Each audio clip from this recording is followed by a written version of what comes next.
In the reflection module, we explore critical thinking, patience, and contentment.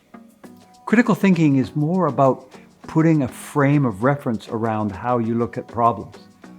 And then contentment and patience, that's about how we are thinking about ourselves and our lives. Critical thinking is for me really about taking my ego out of the equation.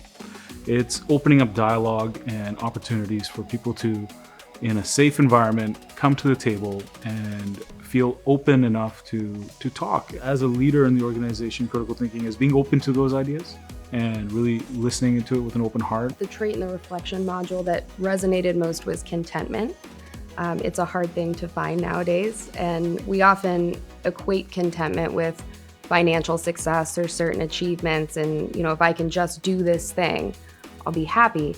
And I think really it's the opposite. That whole mindset is I'm chasing something. If I can just chase that next win, that next high, and that's the opposite of contentment. I think for me, it's really about finding a way to build a space in the world where you can live your life, that you can find joy and happiness and peace in your work and outside of it, but without linking it to, if only I can do that next thing.